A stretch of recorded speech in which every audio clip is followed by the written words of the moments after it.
And the reminiscences seem to be short ones in this section.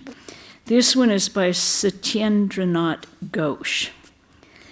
Koka Maharaj once said to me, I once told the master that I wouldn't be able to do much japa and meditation, and now that I had come to him, he would have to take responsibility for me. The master said, all right. But afterwards, he made me do a lot of spiritual practices. I noticed that whenever Koka Maharaj was smoking or sitting alone, he would be immersed in a spiritual mood. When I asked him about this, he said, the mind becomes thus immersed by performing japa and meditation. If you practice, you will also experience this. Once, noticing the reddish color of his chest, I asked him the reason. He said, the chest of a person who performs intense spiritual practices becomes reddish. When he was in Varanasi, he once went to bathe in the Ganga on a lunar eclipse. On returning, he said to me, after bathing, I took 3 dips on behalf of you all, Koka Maharaj's disciples. This shows how compassionate he was towards his disciples. He would often say, I pray to the Master that all of you may gain faith and devotion. Something he said another day demonstrates his great reliance on the Master. After the Master passed away, I wandered alone. All I had with me then was a piece of wearing cloth and a pot for drinking water. I kept nothing else with me, because I had firm faith that the Master would provide me with all that I needed. Whenever I was exposed to the rain, the cloth I was wearing would become soaked. Since I had nothing else to wear, the cloth would dry on my body. And since I walked barefoot, the skin on my soles became hard. That led to the formation of corns. At night, I would sleep in the fields using my hand as a pillow. Even later in life, when Koka Maharaj used a pillow, he would put one of his hands under his head. This is the result of past habit, he would say. One day, he told me, nowadays you see me conversing with women devotees, but previously I wouldn't even let any woman come near me, let alone talk to her. Seeing this, Swamiji told me, Koka, women devotees come to hear about the Master. Please talk to them. If you avoid them, where will they go? They are manifestations of the Divine Mother. From then on, I began talking with women devotees.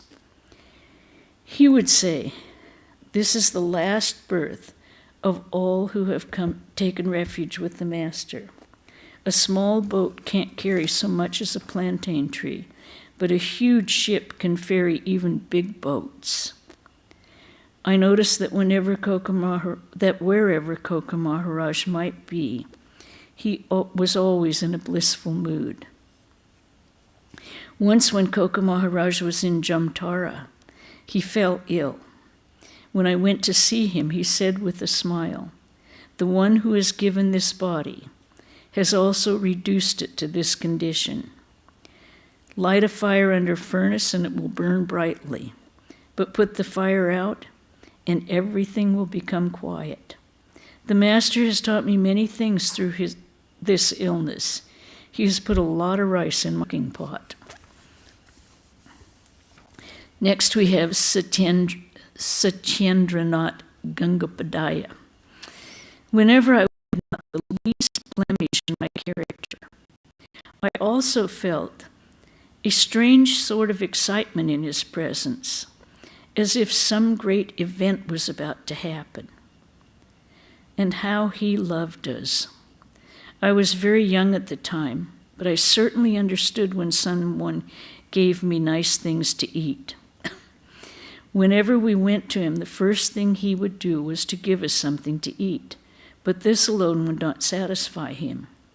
How joyfully he would converse with us, and how he would enjoy making us laugh. I remember those joyful times all the more now. Sitting at his feet enjoying his humorous talk, and serving him in small ways. All this gave us so much joy that we felt that we had attained everything in life. I did not understand this then, but now I have become better acquainted with this tumultuous world, and I have realized how hollow it is. My heart longs to sit at Koka Maharaj's feet again. I want to be rid of worldly entanglements, rid of my so-called scholarship, rid of the delights this world offers. I want to become a child again and sit near Maharaj and listen to his words. That is what I feel in my heart of hearts. Another thing I experienced was that the desire to ask or tell him this or that, or to argue this or that point, would completely disappear as soon as I sat in his presence. Sometimes he would say of his own accord, sometimes what he said of his own accord would resolve all my doubts. The way in which he initiated people was also extraordinary. It was completely free of ceremonials. It seems that he would not initiate anybody without getting a direct command from God. And when he did receive such a command, he would, on his own initiative, give initiation, even to people who had not yet asked for it. But this mood of his was very rare. When it did occur, it would produce a great change in him. His body would seem to be pulsating with a deep spiritual mood, and he would appear to be love and compassion incarnate. It seemed that when he was ready to shower his grace on anyone who approached him, saint or sinner, devotee or skeptic, friend or stranger. In 1925, when I was a 15-year-old boy, Koka Maharaj visited my village, Baliyati, a prosperous village in Bangladesh. I will now narrate how he showered his grace on me there.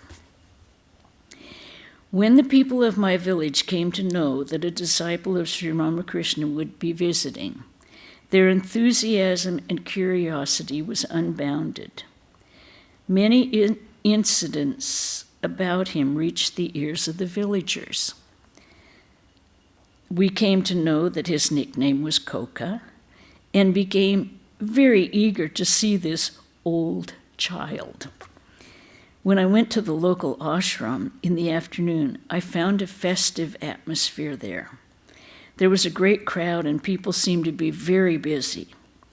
One room in particular was very crowded, so much so that I couldn't even enter it. Peeping in, I saw that the room was full of people. An elderly monk was sitting on a cot. 2 persons standing on either side of him were fanning him. The monk appeared to be very joyful. There was not the least trace of seriousness about him.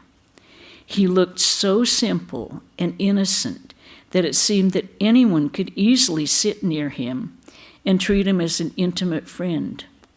He was wearing a shirt, and he had an ochre chadar over one of his shoulders. His face was squarish, and the shape of his jaw suggested tenacity. But on the whole, his face had a very soft and contented look. His eyes seemed to be a little tired, but would shine brightly when he laughed. There was such a big crowd in the room that I couldn't get near him that day. I returned home a little disappointed. On the morning of the next day, I went to the market to buy some sweets. My younger brother and sister accompanied me. I deliberately chose a longer route because this way we could pass by the ashram. I wanted to make pranams to the monk I had seen the day before. Entering the ashram, I saw that Koka Maharaj was sitting alone in his room. When he saw us peeping in through the window, he called us inside. We went inside. Gathering courage, I made pranams to him and made my younger brother and sister do the same. Maharaj then made a few inquiries, which I don't remember exactly. Most probably he asked me my name and in which standard I was studying. When we were about to leave, he suddenly got up from his cot and, putting his hand on my shoulder, asked me affectionately, "Would you like to take initiation?" I had read some religious books and therefore had some idea about spiritual initiation, but I was still taken aback by this sudden question. However, I nodded and said yes. Both of us were standing. Maharaj then brought his mouth close to my ear and slowly uttered the holy mantra a few times. When he saw that I had understood, he said, "Today is a full moon day, an auspicious day for taking initiation." And then he drank some Ganga water from his water pot and also poured some of it into my mouth. Next day he said with a laugh, "Well, won't you give me my Guru Dakshina?" I was again taken aback. This is an offering given to the Guru as a mark of respect. But I suddenly remembered that I had some money in my pocket and brought it out to give him. But he laughed and said, "Put it back. You don't have to give me anything." I again made pranams to him, and he blessed me by putting his hand on my head. He also told me to come again after taking my afternoon meal.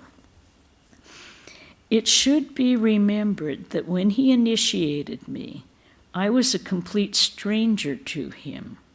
He knew only my name and that I was a student. From this, I deduced that the master guided him as to whom he should initiate, and also told him the way he should do it. It seems that once he got the master's command, he gave initiation regardless of the place and circumstances.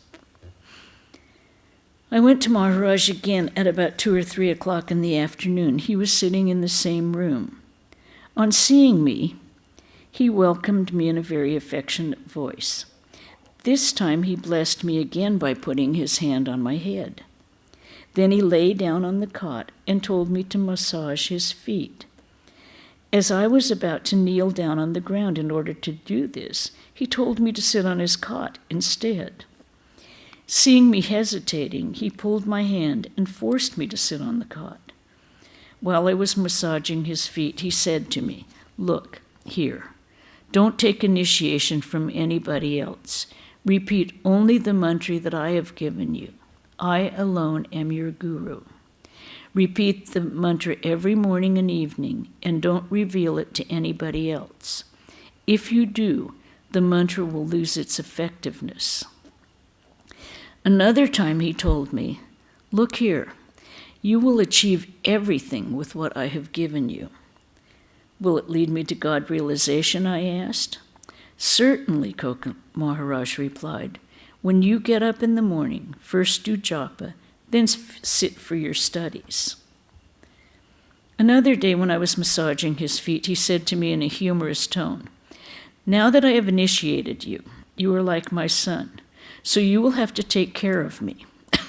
Work hard to pass your examinations, get a scholarship.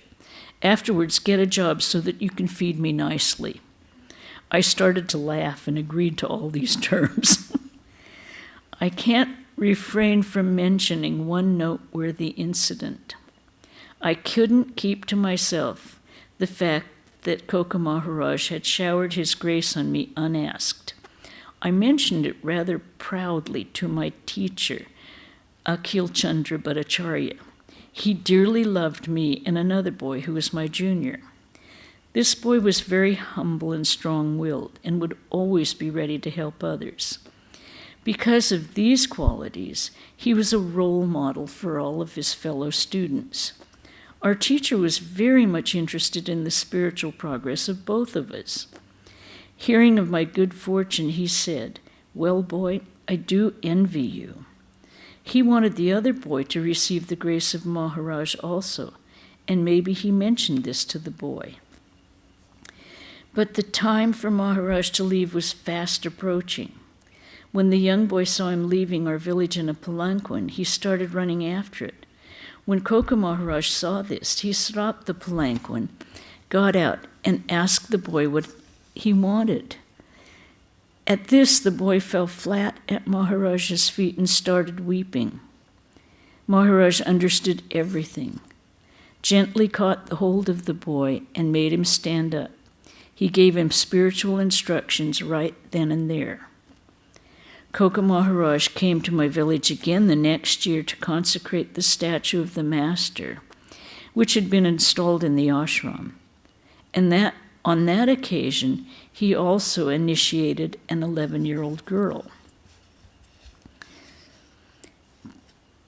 Coca Maharaj entered my life as if in a dream and went out of it the same way.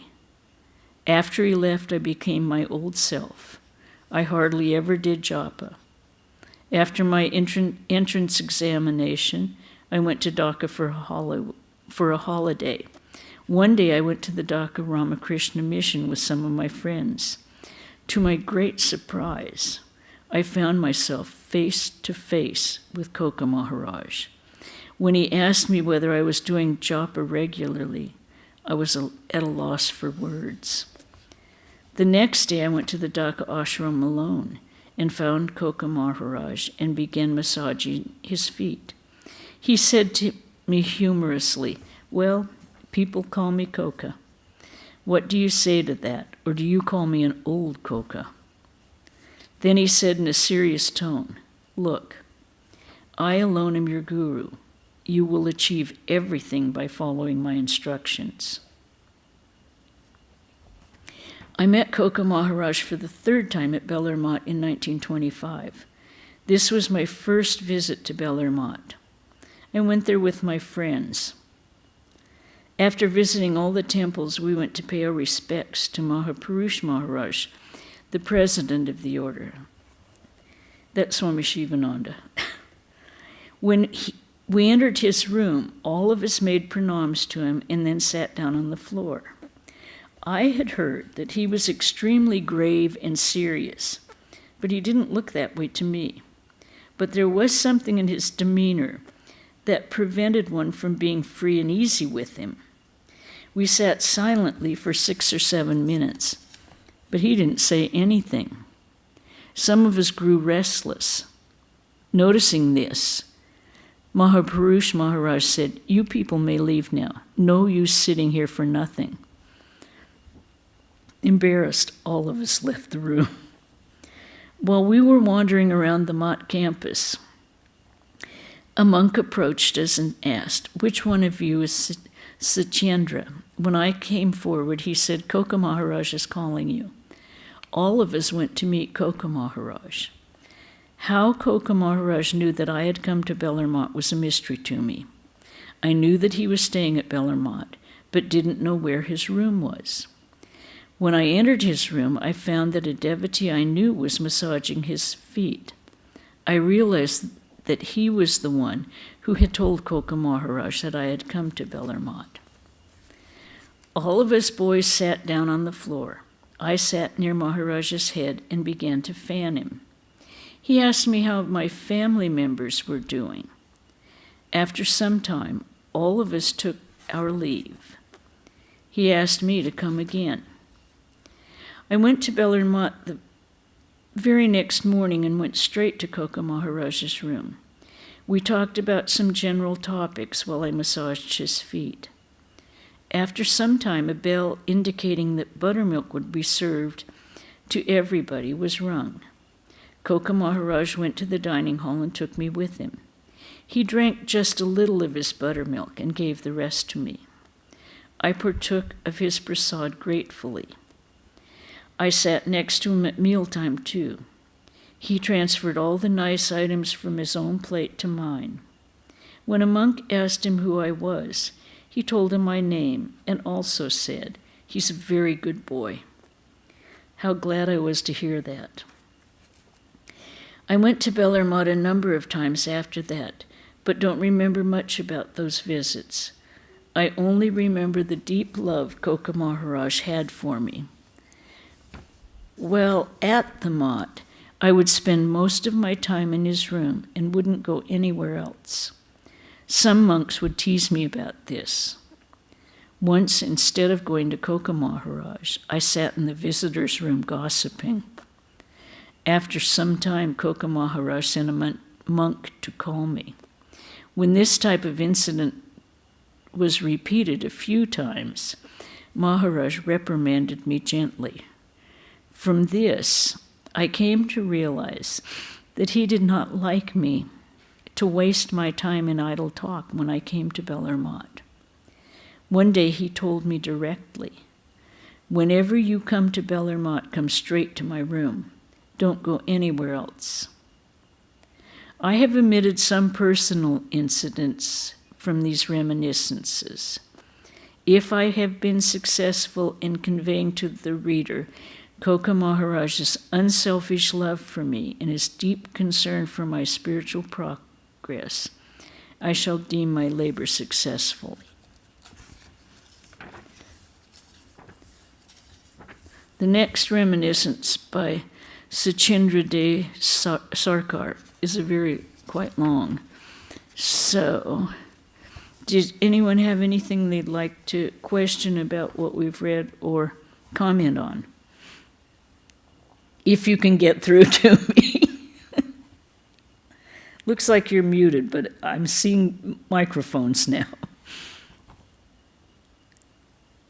Sunanda? Nope, I can't hear you yet.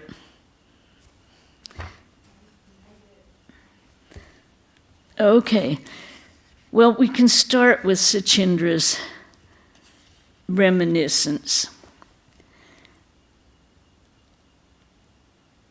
Okay.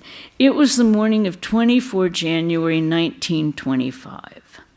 Swami Subodhananda, a disciple of Ramakrishna, had arrived at the Latapadi Sri Ramakrishna ashram 2 days earlier and was staying there. Every day, a large number of villagers would come to have his holy company. Koka Maharaj stayed at the ashram for 4 days. He told us many things about the Master and his divine play on earth. He also gave us instructions about spiritual life. From there, he was to go to Dhaka.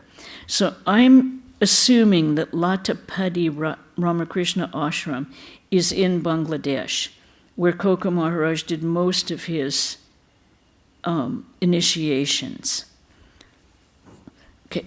On the day of his departure, we took him to the Paturyagata steamer station in a palanquin. On the way, he entertained us with many funny stories. He said, of those who carry the palanquin, the 2 people in front say about the passenger, "This fellow is really heavy." And the 2 at the back express their agreement by saying, "Hun, hun, hun." Hun resembles the sound made by palanquin bearers while carrying the palanquin and also expresses agreement. He kept us in such good humor throughout the journey that we didn't feel the least strain. He blessed us before boarding the steamer for Dhaka. I next saw Koka Maharaj about 4 years later at Mother's house, Udbodhan. It was Koka Maharaj's birthday, and a large number of devotees were there to celebrate. I saw Maharaj sitting on a cot in his room. 2 bouquets of flowers had been placed there, one on either side of him. The room was spick and span. Everything was arranged very neatly. Devotees were making pranams to him, and some were offering flowers at his feet. After a while, Koka Maharaj's attendant came with his meal, and the devotees moved away and sat in a semicircle around him. The attendant carefully placed various types of dishes and sweets in front of Maharaj and asked him to start eating. Seeing all this elaborate arrangement, Maharaj said to his attendant humorously, "Well, let me see whether you can give me such delicious dishes every day." "Surely I can, Maharaj," said the attendant in reply. "But will you be able to eat them?" Koka Maharaj was not keeping good health at that time. Koka Maharaj now began to ask what had been given to him in the different bowls. His attendant told him the name of each dish and gave the details of its ingredients. Maharaj, like a small child, began to taste each dish by touching it with the tip of his finger. Seeing him eat this way, a lady devotee said aloud, "It seems that Gopala is eating." Baby Krishna. And once in a letter I wrote to him, I described in detail the atmosphere of my workplace. I said, "Maharaj, my work requires me to live with my co-workers. I know that spiritual progress is impossible for one who stays in the company of worldly people. Please tell me how I can get holy company under these circumstances."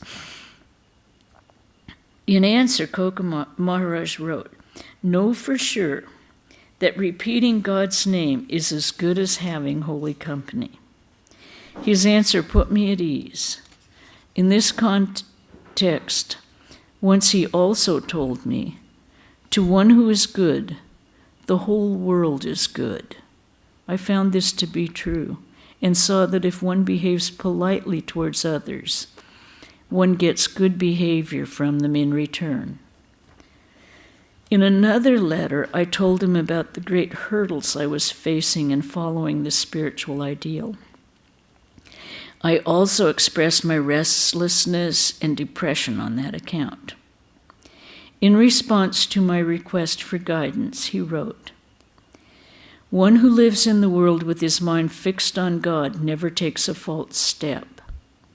God then takes care of him in the same way that a father takes care of the child he is holding." On another occasion, he suggested this method to calm the mind. The mind is restless by its very nature. Repeat the name of the Master as much as you can. By doing this, the mind will gradually become calm. On another day, I told him, "The major part of my day is spent in useless work and fruitless conversation. I think about God for only a short time. What is the way for people like me?" In answer, Maharaj said, "It is the nature of children to wallow in the mud. Their mother wipes off all the dirt and takes them on her lap. You are the Divine Mother's son. She will surely protect you." And I think we'll stop there this evening. We just have a few announcements if no one can ask a question, so I won't ask for questions, okay? I'll get it. This Saturday, we'll have the gospel reading, Gospel of Sri Ramakrishna at 5 p.m. in the temple. Here in the temple, Zoom, and YouTube. Sunday, January 8th, we're having Swami Chetanananda, who just arrived about 6 months ago from India. He's in our Hollywood Center now. And his topic is Infinite Faiths, Infinite Paths. Wednesday, the 11th, we will have Subodhananda reading again. Saturday, January 14th, is Swamiji's birthday, Swami Vivekananda's birthday. We will celebrate his breakfast at 7 with the reading of the Kathopanishad. The puja will start at 11 a.m., home of fire at 12:45, and prasad lunch follows. Everyone is invited to come. I'm sure it will be on Zoom and YouTube, or parts of it will be. I'm not sure about the Homa. And then Sunday, January 15th, we'll have a lecture on the non-dual reality by Swami Vedarupananda. So that'll take you through 2 weeks of announcements, okay? And we'll end with a chant. Om Shanti Shanti Shanti. Hari Om Tat Sat Sri Ramakrishna Arpanamastu.